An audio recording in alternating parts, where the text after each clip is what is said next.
Guardians of the Galaxy Volume 3 is directed by James Gunn. Once again, and written by James Gunn once again. It's the final installment of the Guardians of the Galaxy film quadrilogy, and stars once again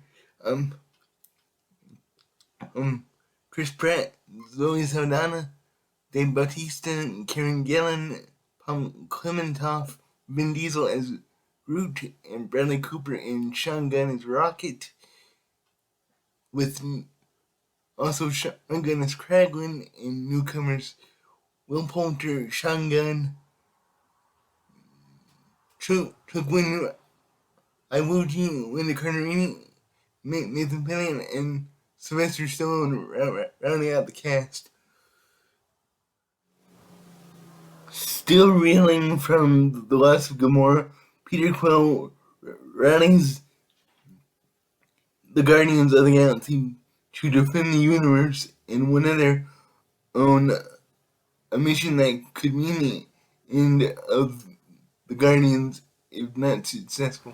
I loved the first films. I had no expectations going in. I think, like a lot of people, well, there are certainly fans of the Guardians of the Galaxy comics, that was nothing like other heroes that haven't been prevalent in most superhero films, like your Fantastic Four, your like Iron Man, Thor,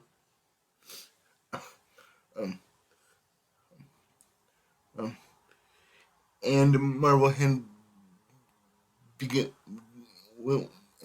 experimenting, and we were getting things like Ant-Man and other more obscure comic book heroes in the first film, which is so wonderful. I enjoyed the second one, well, not as much as the first, and I absolutely adored the Christmas special that came out last year, and I've liked what the main MCU has done with the Guardians in Infinity War, Endgame, Thor: Love and Thunder.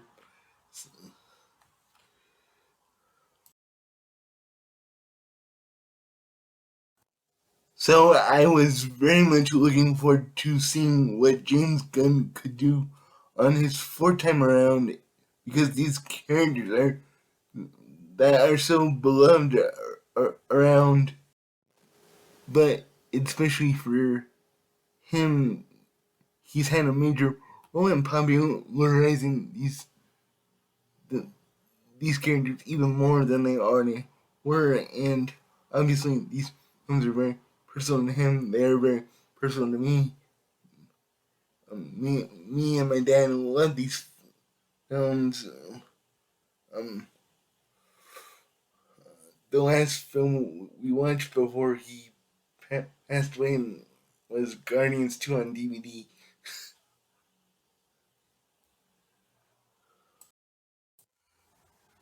Guardians 3 starts off in a slightly more somber note as we follow Rocket walking around nowhere, and we're reintroduced to all our heroes and some of the side characters, and you immediately get the sense that this film is trying to stir your emotions a lot more than the first two, and that we have sacrifices being made in characters that need help and need support by the team, but are in a dire situation. And from the trailers that have been released, it's very clear that this will involve flashbacks to Rocket's youth and some of the horrific things that happened to him there, which will be very difficult to watch if you are an animal lover like myself. I have a cat and a dog. Some of these things are going to be really disturbing and surprisingly so, actually. To be completely honest, I was surprised that the MPAA, the ratings board for the movie, actually that they actually let the PG-13 slide because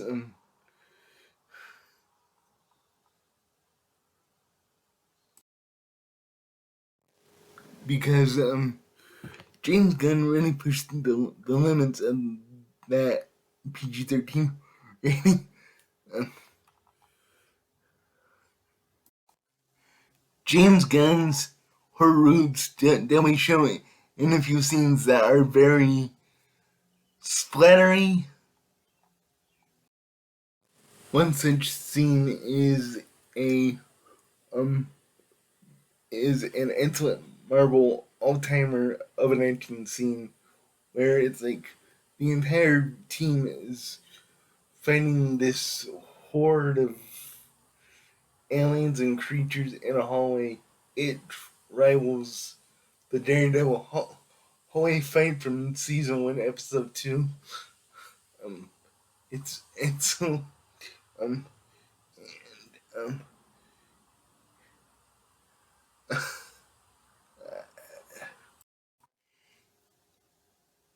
It was beautiful to look at, and it was an amazing combination of CGI and practical effects and stunt work. Where the film shines the most, I think, though, um, is in its characters and its humor. Despite the fact the film definitely goes in darker places, it's still a very funny movie, and I laugh consistently. The characters are very well realized over the course of um, an ending of this now 7 film arc with the Guardians characters that we know. Um,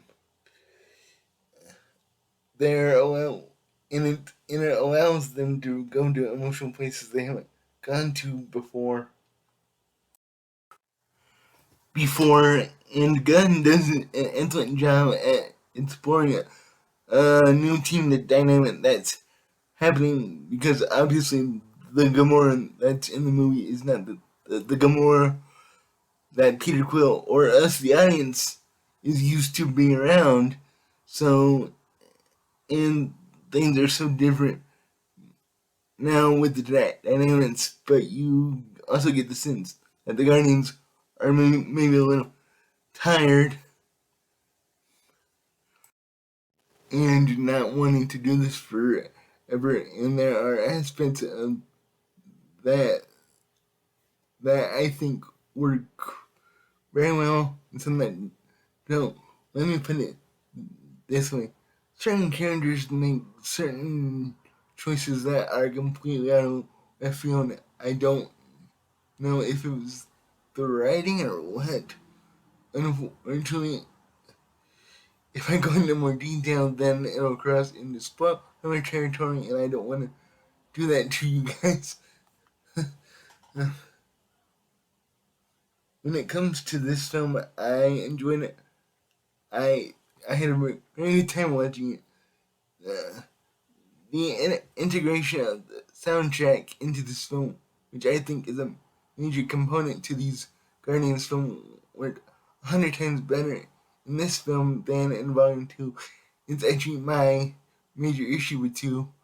I laughed a lot, I cried a lot. The action scenes are very entertaining. There's a, an abundance of characters in the movie on the villain side and on the good side, and you can tell there's a difficulty in balancing all of it. And there's a new character, Adam Warlock, played by Will Poulter, who appears in the movie to cause some chaos. and then leaves and then reappears because more chaos and then leaves. This happens about 3 different times throughout the movie, and his purpose in the movie feels that haphazard and underdeveloped.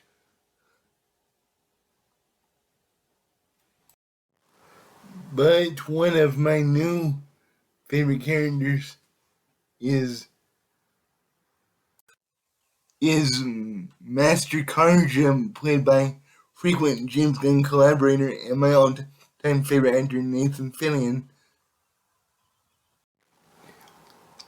Is this Interplanetary Genetic Corporation's head of security, and he's awesome. He has a good 20 minutes of screen time, which leads into one of the film's coolest sequences, which also doubles as a nice callback to the first film.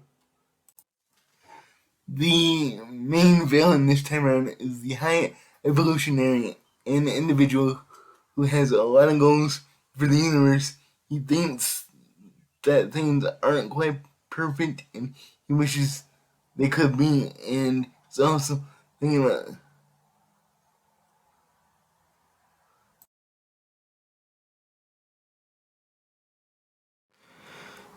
about his place in the universe and what all that means. And in some ways, he he's a more vicious Thanos. Um, because Thanos,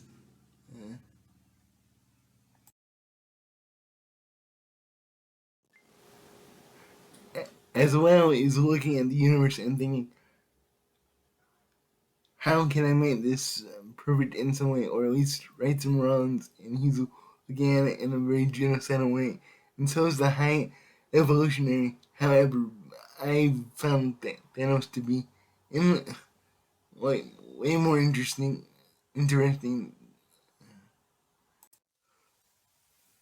The high evolutionary is a very cruel person who does unspeakable things to creatures that are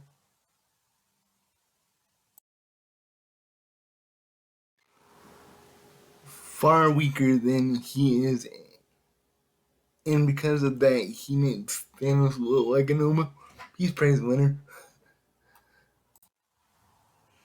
Drax is amazing in this movie. Groot's great.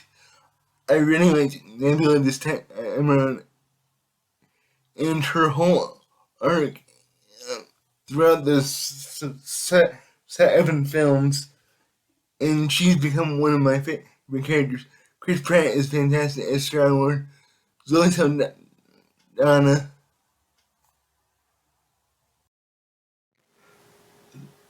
Saldana is uh, is great as a newer, different kind of Gamora that's not very experienced with this crew,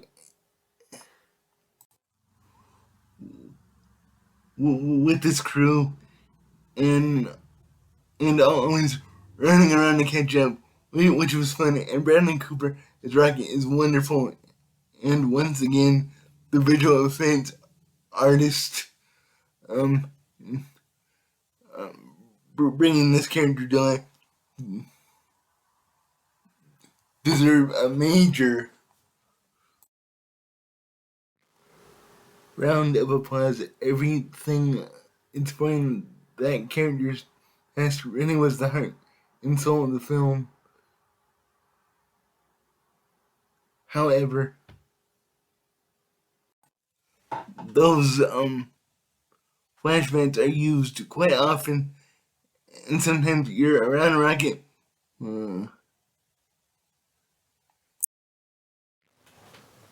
Rocket, when you enter one of these flashbacks, and you sort of get the idea that Rocket's thinking about this moment, and that's why we're seeing it. But other times, the flashback start when Rocket isn't even in the scene, and then it just becomes like a narrative device. And I felt the film was bringing its own rules a little bit there. But as I already stated, where the film shines and where the price of admission is in its characters, its humor, its action. James Gunn loves these characters. The soundtrack is awesome. James Gunn put so much love into these films and these characters. It's so evident in every frame of this movie, and it's very entertaining. It's just a little messy in the get going, but it knows, it knows where it wants to end, and but